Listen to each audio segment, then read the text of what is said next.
Bloomberg Audio Studios. Podcasts, radio, news. Joining us now is the Congressman French Hill of Arkansas, chairman of the House Financial Services Committee, which the Fed chair will be testifying before later on today. Congressman, welcome back to the program, sir. Always good to hear from you. I'm going to start with a slightly provocative question. I'm paraphrasing here. Do you plan to work over this very dumb, hard-headed person a little bit later this morning? Well, Jonathan, it's great to be with you. We look forward to having Chair Powell before the committee this morning. And I think he'll face questions on his outlook for inflation and therefore what his views are about rate cuts coming forward. I think that's the important issue of the day. But he'll also probably be complimented by members because the Fed has recently taken decisions to get out of some of the environmental social governance groups that they were involved in around climate change, something that House Republicans have never thought the Fed should be involved in over the past few years. We want them focused on price stability, number one, and number two, we want them focused on a safe and sound banking system. We thought that was a distraction. So we've got monetary policy and then we've got bank regulation. So, Congressman, let's start with the monetary policy first. As you're aware, and as I implied with that first question, the White House is really ramping up the pressure on the Fed chair. Do you worry that the chair starts to become more worried about the optics of cutting interest rates than focused on the data that might justify them? I really don't, Jonathan, because since World War II, we've seen pressure from presidents on Fed chairs, but we've seen the Fed chairs and the Board of Governors try to be data-driven in their decisions. And of course, they've made mistakes over that period of time, which is while the Fed is a creation of Congress and I believe strongly in an independent monetary policy, it's also true to recognize that they're not immune from criticism. So there's a debate, and you've already seen that debate shaping on the Open Market Committee itself with the comments from Governor Waller and Governor Bowman. Congressman, would you be willing or would you support the idea of nominating someone to be the next Fed chair soon so that they can have an outsized influence over the committee? I think it's my, base case assumption that Chairman Powell will serve out his term and President Trump will make a determination on who he thinks should be the next chair at that time. Well, just the reason why I ask this is because some people have speculated that that's what's going to happen. We have heard from this administration that they are going to consider potential future candidates. And there's a lot of speculation that Chris Waller and Michelle Bowman are kind of in the running and trying out. I mean, how much would you like to see some of this noise taken away from the real debate, which is what is the predominant risk to markets? Is it potential weakening or is it inflation? Well, again, as I say, I think certainly since World War II, the speculation about how presidents feel about their Fed chairs and who they might nominate to succeed a Fed chair has just been part of the markets, and the markets understand that. What's important is that the Fed gets it right and we focus on price stability.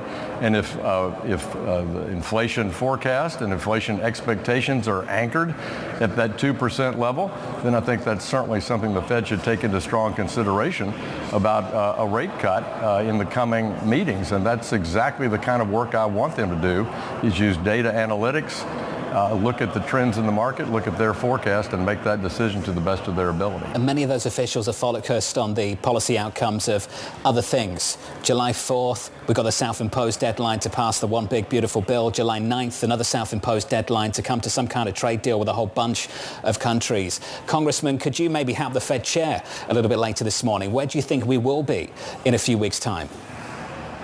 Well, look, I think uncertainty is a part of life. It's a part of the stock market and the bond markets every single day. But if I look back at the 1980s, we had extraordinarily high inflation. We had high budget deficits for the time. We had a defense buildup underway. We had a dollar that some deemed significantly overvalued. And yet Ronald Reagan, through tax cuts, through regulatory reductions, through the right monetary policy between Paul Volcker and Alan Greenspan, saw the economy grow and grow dramatically. And I think America is poised to grow dramatically. Look at GDP since the summer of the pandemic. It was about $21 trillion. Today it's $28 trillion.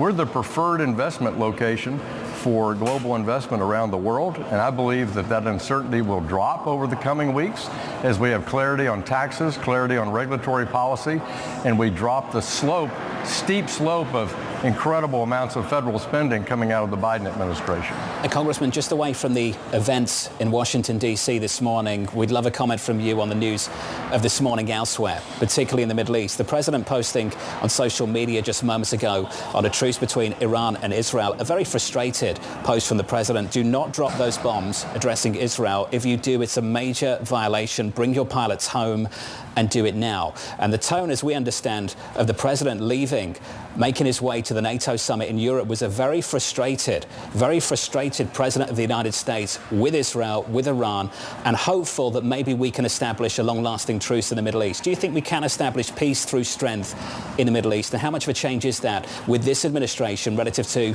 the Biden administration over the last few years? Well, I do think peace comes through strength, and that's been demonstrated by President Trump, both in the Middle East with his Abraham Accords in his first term and with his efforts to end Iran's dismissal of the West. All during the Obama administration and Biden administration, we had appeasement from the Democrats in the White House. They funded Iran's missile operation. They relieved sanctions. They let them sell all their oil on the open markets. They facilitated that money going then to the Houthis, Hezbollah, Hamas, and we've seen the damaging position on that. And so Trump is returning to his pressure on Iran through ending the nuclear program, not delaying it. And I think it's going to change the balance of power in the Middle East for the better. And I think it demonstrates peace through strength. And also I think the president going to the NATO meeting will demonstrate that again as European countries now commit to spending 5% of their gross domestic product on defense, standing up a stronger, more robust industrial base and defense posture for Europe. I think that's good for the Atlantic Charter, for NATO, and I think it's good for future peace in the Middle East.